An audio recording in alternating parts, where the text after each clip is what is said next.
John Fitzgerald Kennedy, born on May 29, 1917, in a modest two-story clapboard house at 83 Beale Street in Brookline, Massachusetts, a genteel Boston suburb where Irish Catholic families carved out middle-class lives amid Yankee Protestant dominance, entered the world as the second of 9 children to Joseph Patrick Kennedy Sr., a cunning financier whose $2 million fortune, roughly $40 million in 2025 dollars, stemmed from stock market manipulations in the 1920s, real estate ventures in Chicago's Merchandise Mart and New York's Waldorf Astoria, and Prohibition-era liquor imports through Somerset importers, which netted $500,000 annually by 1927 via deals with Canadian distillers, and Rose Elizabeth Fitzgerald, a devout Catholic and daughter of John "Honey" Fitzgerald, Boston's Democratic machine boss whose mayoral terms, 1906 to 1908, 1910 to 1914, and congressional stint, 1895 to 1901, instilled political ambition and social climbing savvy in a family eager to breach Boston's Brahmin elite. The Kennedy household, purchased for $6,500 in 1914, was a crucible of competition and privilege. Joe Sr., a 1912 Harvard graduate who parlayed his presidency of Columbia Trust Bank into chairmanships of the SEC, 1934 to 1935, and Maritime Commission, 1937 to 1938, under FDR, enforced a Darwinian ethos, hosting nightly dinners at a mahogany table where young Jack, frail from a near-fatal scarlet fever bout in February 1920 that hospitalized him for 6 weeks at Boston City Hospital and lifelong gastrointestinal woes later diagnosed as ulcerative colitis, debated tariffs, Wilson's League of Nations, and European monarchies with siblings like Joseph Jr., the strapping heir groomed for the White House, and Rosemary, whose intellectual disabilities from oxygen deprivation at birth were concealed. Her 1941 lobotomy at age 23 ordered by Joe Sr. at George Washington University Hospital, a family secret that left Rose guilt-ridden, praying novenas at St. Coletta's Convent in Wisconsin, where Rosemary lived until 2005. At Brookline's Edward Devotion School, enrolled in September 1921 at age 4, Jack's charisma and quick wit shone despite 20 hospitalizations by age 10, appendicitis surgery in 1923, bronchitis in 1924, and scarlet fever relapses in 1925, earning, most likely to succeed, in his 1926 sixth-grade yearbook, his bedside reading of Treasure Island by Robert Louis Stevenson, The Boy's King Arthur by Sidney Lanier, and The Last of the Mohicans, sparking a romantic fascination with heroism and naval adventure that shaped his PT-109 valor. In 1927, Joe Sr.'s wealth relocated the family to a 20-room Georgian mansion at 5040 Independence Avenue in Riverdale, New York, then to a 14-acre estate at 294 Pondfield Road in Bronxville in 1929, complete with a private tennis court and staff of 6, and Jack entered Choate School in Wallingford, Connecticut, in September 1931 at 14. A Wasp bastion where his Irish roots and 5 feet 11 inches, 140-pound frame invited taunts of Mick and Rat Face. As a mucker, he orchestrated pranks like smuggling cherry bombs into dorm toilets and rigging a classmate's bed to collapse, earning 28 demerits from headmaster George St. John but graduating 65th of 110 in June 1935. Excelling in English with A- essays on Churchill's Boer War dispatches and Macaulay's History of England, while flunking Latin with a 55 and French with a 62. His yearbook dubbing him Rip Van Winkle for dozing in chapel and study halls. Chronic health issues, undiagnosed Addison's disease sapping his adrenal glands, colitis causing 30-pound weight losses and bloody stools, sent him to the Mayo Clinic in Rochester, Minnesota, in June 1934 for experimental desoxycorticosterone acetate injections, beginning a lifelong regimen of cortisone pellets implanted in his thigh, amphetamines, and procaine nerve blocks, a secret guarded by Dr. Elmer Bartles and family nurse Luella Hennessy, who administered 10 mg shots during Hyannisport. Summers. Those summers at the Kennedys' 6-bedroom compound at 28 Marchant Avenue, bought in 1928 for $25,000, blended privilege with rivalry. Jack sailed the 25-foot sloop Victoria in Nantucket Sound, racing Joe Jr. in the 1932 Hyannisport Regatta to a third-place finish among 20 boats. While Rose enforced daily 8 a.m. Mass at St. Francis Xavier Church and charity drives for Boston's Catholic Charities, raising $1,000 in 1933 for Dorchester's poor, shaping Jack's public service ethos amid bruising. Touch football games on the lawn that re-injured his spine, fracturing L3 in 1934, and Rose's nightly rosary recitations that grounded his Catholicism, though he chafed at her strictures. Sneaking F. Scott Fitzgerald's Tender is the Night and Hemingway's A Farewell to Arms passed her censorship, hiding them under his mattress. Harvard College welcomed Jack in September 1936, where he majored in government at Winthrop House, joined the elite Spee Club after rejection by the Porcellian to Joe Sr.'s chagrin, and swam varsity backstroke, clocking a 1:05 in the 100-yard event at the 1937 Yale meet despite a 1937 junior varsity football scrimmage rupturing his L4-L5 disc, requiring a 1938 spinal fusion at New England Baptist Hospital, the first of 4 surgeries that left him in a steel brace by 1941, his pain masked by daily 5 mg testosterone injections and 25 mg cortisone doses. His 1939 junior year abroad, shadowing Ambassador Joe Sr. at London's Court of St. James's from February to September, immersed him in Europe's pre-war fault lines. He dined with Churchill at Chartwell on April 10, 1939, discussing U-boat threats over claret, toured Berlin's Reichstag in July weeks before Hitler's September 1 Poland invasion, and shadowed Neville Chamberlain during Munich Agreement fallout, witnessing Commons debates on September 3 as Britain declared war, visiting Polish refugee camps in Warsaw, and drafting cables for Joe Sr. on Czech border tensions, experiences that fueled his 1940 senior thesis, Appeasement at Munich, the inevitable result of British unpreparedness, a 148-page treatise arguing Britain's naval lag, 1,400 ships versus Germany's 600 U-boats, and Chamberlain's naivete doomed peace.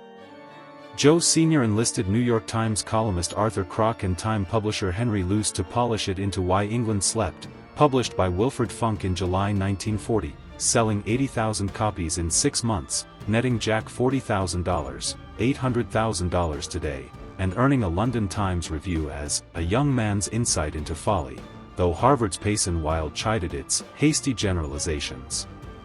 Graduating cum laude in June 1940 with a bachelor's in international affairs, 36th in a class of 370, he audited Stanford Business School's marketing courses from September to December 1940, studying under Edward Chamberlain, before enlisting in the Navy on September 24, 1941, spurred by Pearl Harbor's December 7 attack and Joe Jr.'s enlistment in naval aviation training at Jacksonville's NAS.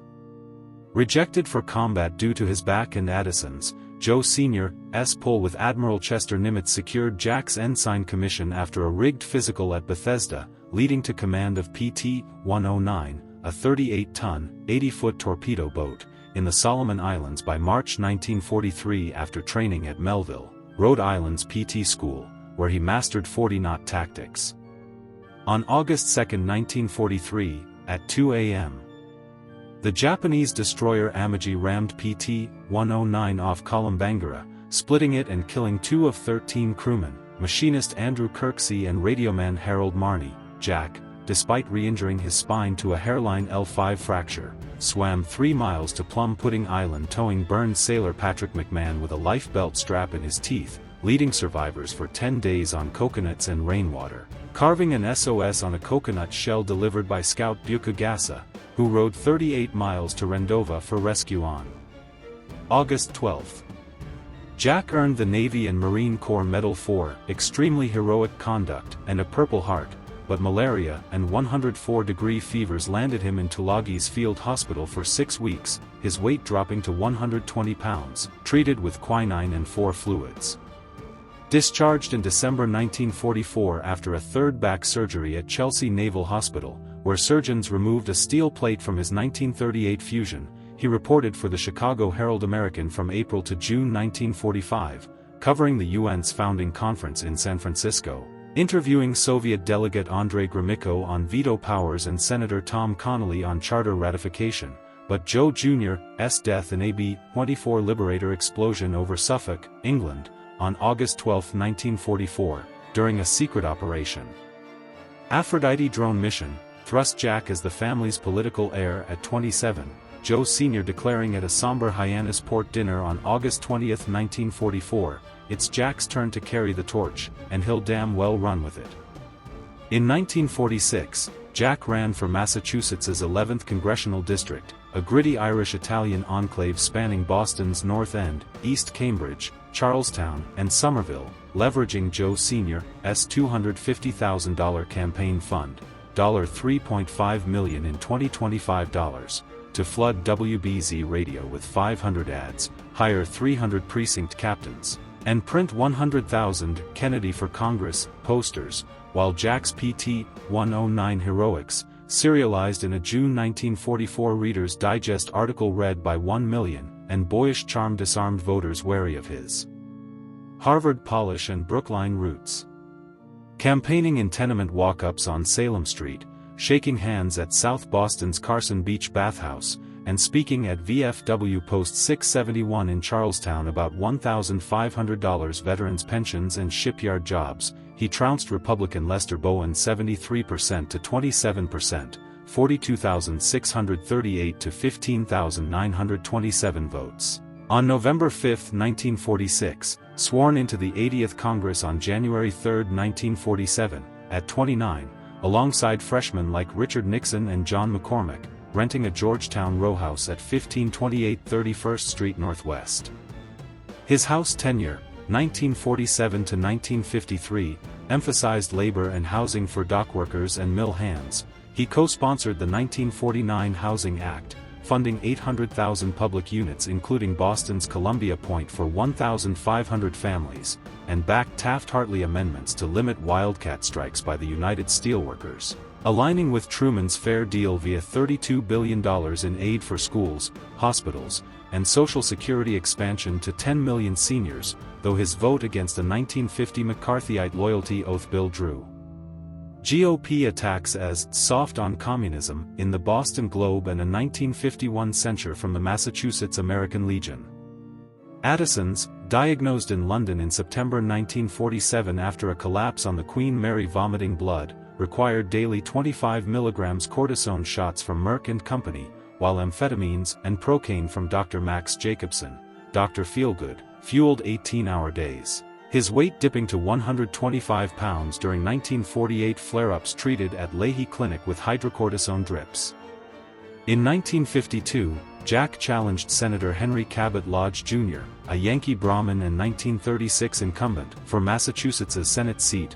Joe Sr.'s $1 million campaign, $10 million today, orchestrated 1,200 Kennedy teas, hosted by Rose, Eunice, Pat, and Jean at venues like Worcester's Bancroft Hotel and Lynn's Lyceum, drawing 70,000 women voters with tea sandwiches and charm, while Jack's speeches on Korean War GI Bill extensions, adding $200 monthly stipends for 50,000 veterans, and cod fishing quotas for Gloucester's 2,000 fishermen resonated in Fall River's textile mills, clinching a 51.4% to 48.6% upset, 1,211,984 to 1,141,247 votes, on November 4, 1952, sworn in January 3, 1953, at 35, moving to a Hickory Hill estate in McLean, Virginia.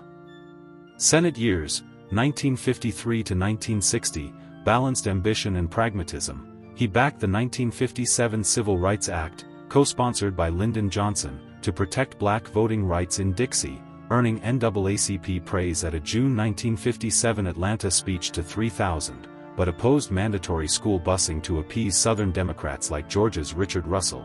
Navigating the party's liberal Dixiecrat rift ahead of 1960, his 1958 re-election crushing Republican Vincent Celeste 73% to 26% with 1,362,926 votes. Spinal surgeries in October 1954 and February 1955 at New York Hospital, botched by staph infections, left him comatose for 19 days, anointed by a priest. During recovery at Palm Beach's La Garita estate, he wrote Profiles in Courage, a 1956 Pulitzer winner on senators like Daniel Webster and Edmund Ross, co-authored with Ted Sorensen, who drafted 60% per Sorensen's 2008 memoir, selling 125,000 copies despite plagiarism whispers from columnist Drew Pearson in a 1957 ABC broadcast. On September 12, 1953, he married Jacqueline Lee Bouvier, a 24-year-old Vassar-educated photojournalist for the Washington Times-Herald, at St. Mary's Church in Newport, Rhode Island, with 800 guests including Senator George Smathers and Archbishop Richard Cushing, a $15,000 Oleg Cassini gown dazzling. Their union produced Caroline on November 27, 1957, John Jr. on November 25, 1960, and Patrick on August 7, 1963, who died 2 days later from hyaline membrane disease. But Jack's affairs, with Marilyn Monroe at a March 24, 1962, Palm Springs rendezvous at Bing Crosby's estate, 19-year-old intern Mimi Alford from June 1962 to November 1963 in White House bedrooms, and Judith Exner, linked to mobster Sam Giancana, from 1960 to 1962, strained Jackie's composure. Her private diaries, released in 2011, revealing tearful nights at Hyannis Port despite her televised White House tours. The 1960 presidential race was Jack's crucible, announcing his candidacy on January 2, 1960, in the Senate caucus room at 43, he faced Hubert Humphrey, Lyndon Johnson, and Adlai Stevenson in Democratic primaries. His Catholicism, a hurdle since Al Smith's 1928 landslide loss to Hoover, prompted a September 12, 1960, speech to Houston's Greater Ministerial Association, vowing, "I believe in an America where the separation of church and state is absolute," diffusing Protestant fears in a Bible Belt swing state, winning 78% of West Virginia's primary vote on May 10 with 183,865 ballots.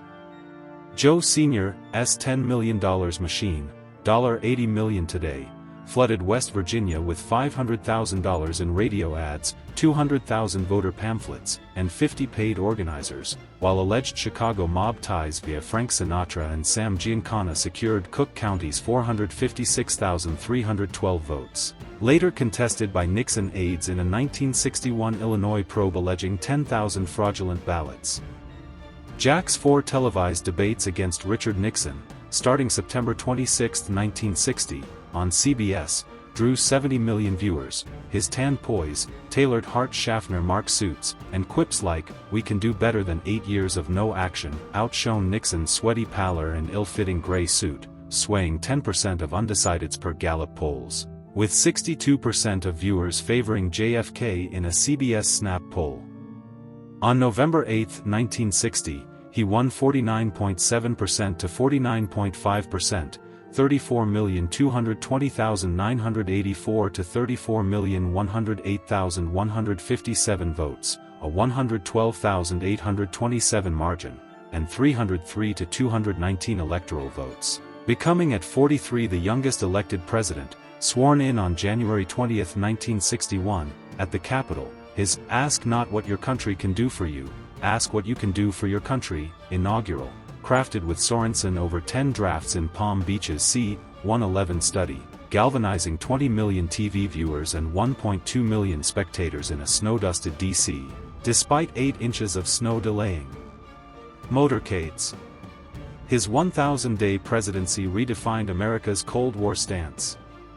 The April 17, 1961, Bay of Pigs invasion, 1,400 CIA-trained Cuban exiles of Brigade 2506 landing at Playa Girón, failed spectacularly, with 1,200 captured and $53 million ransomed after Castro's 20,000 troops, T-34 tanks, and MiG-15s crushed the assault. Jack admitting fault on April 21 in a televised press conference to 65 million, "Victory has 100 fathers, but defeat is an orphan," firing CIA Director Allen Dulles and Deputy Richard Bissell.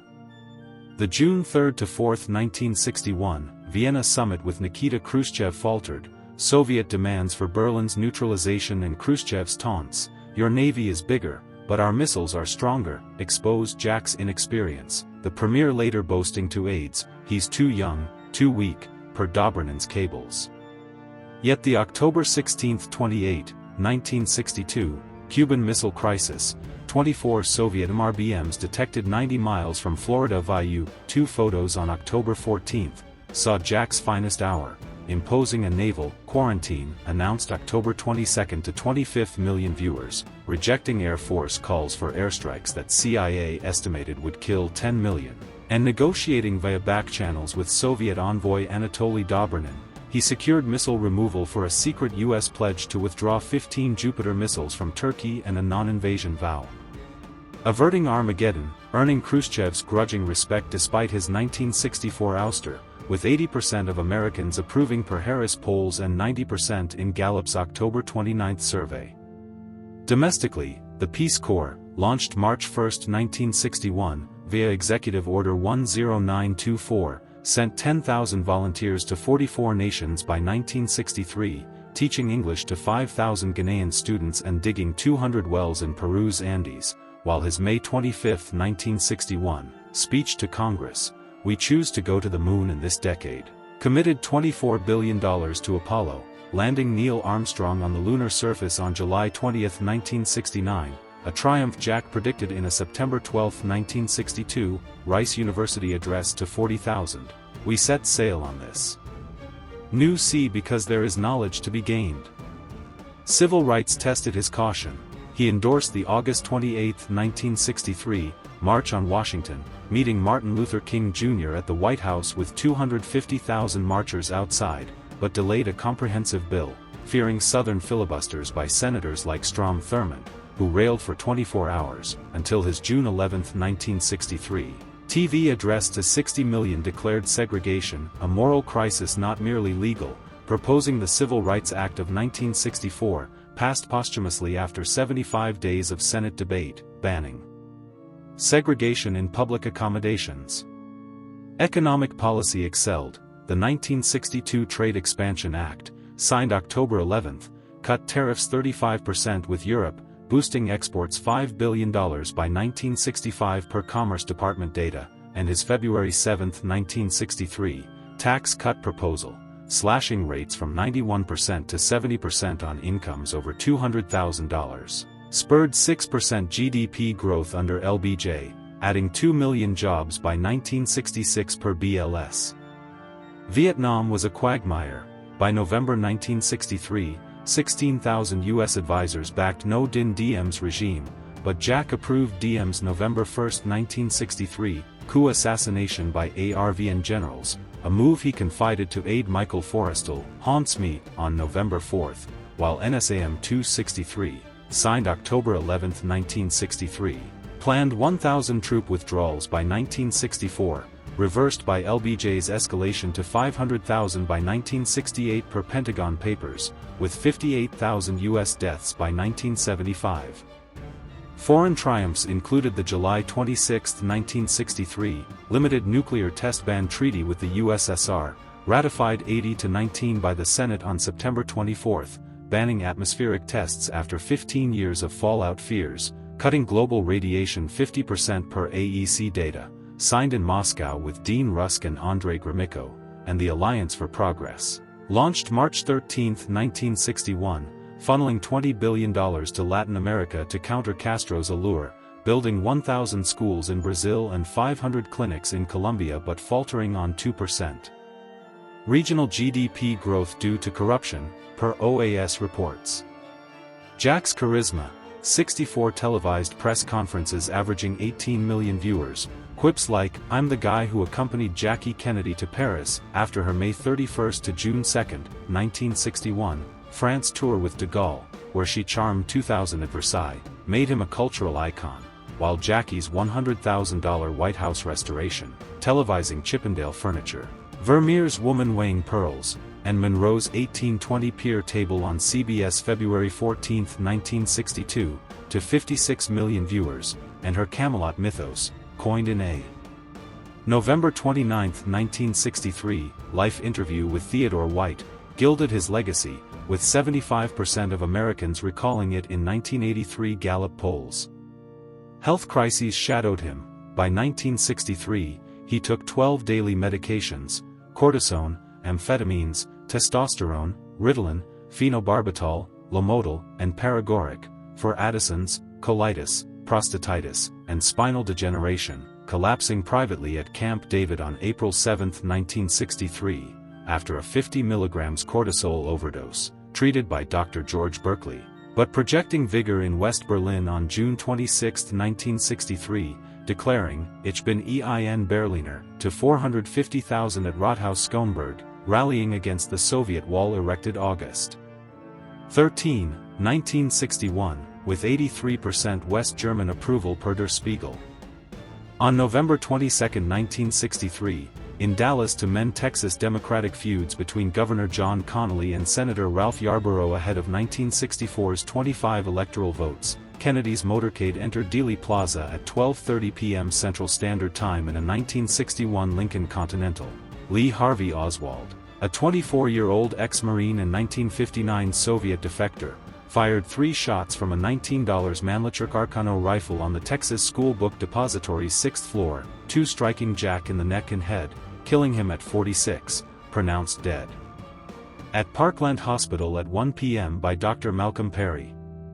The Warren Commission September 27, 1964, report, after 552 witnesses and 3,154 exhibits, concluded Oswald acted alone, supported by 88% ballistic matches per FBI tests, though conspiracy theories, implicating the CIA, Mafia, or KGB, persist. Fueled by Oswald's murder by nightclub owner Jack Ruby on November 24, 1963, live on NBC to 30 million viewers, and 1979 HSCA findings suggesting a 95% chance of a second gunman. Jackie, in her blood-stained pink Chanel suit, orchestrated a Lincoln-esque state funeral, 1 million line DC streets on November 25, 1963, as 180 world leaders, including Charles de Gaulle, Haile Selassie, and Ludwig Erhard, mourned at St. Matthew's Cathedral. John Jr.'s salute at age 3 on Massachusetts Avenue searing into history via AP photos seen by 100 million. Kennedy's legacy, Medicare via the 1965 Social Security Act, the 1964 Civil Rights Act banning segregation, Apollo's moon landing, endures. His 80% Gallup approval at death and 58% in 2023 per Pew cementing a mythic presidency cut short. Kennedy's downfall, his assassination, stemmed from a cascade of strategic and personal missteps colliding with the era's volatile undercurrents.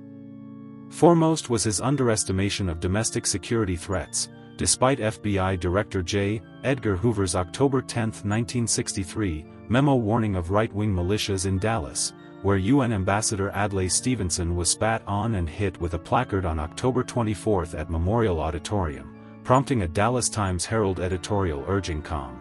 Jack insisted on an open-top 1961 Lincoln Continental for the November 22 motorcade to charm Texas voters critical for 1964's 25 electoral votes, rejecting Secret Service Chief James Rowley's November 15 plea for a bulletproof bubble top, prioritizing charisma over caution with "I want them to see me" to aid Kenneth O'Donnell on November 18, per Dave Powers' memoir. His lax oversight of the Secret Service, budgeted at $5.9 million with 350 agents in 1963 per Treasury reports, left advance teams understaffed. Dallas routes were scouted only November 18 to 20 by Agent Winston Lawson, missing Oswald's perch despite his 1959 Soviet defection. 1962 return via a $435.71 State Department loan, and June 1963 pro-Castro leafleting in New Orleans' French Quarter, flagged by FBI agent James Hostey's October 25 report noting Oswald's fair play for Cuba committee ties.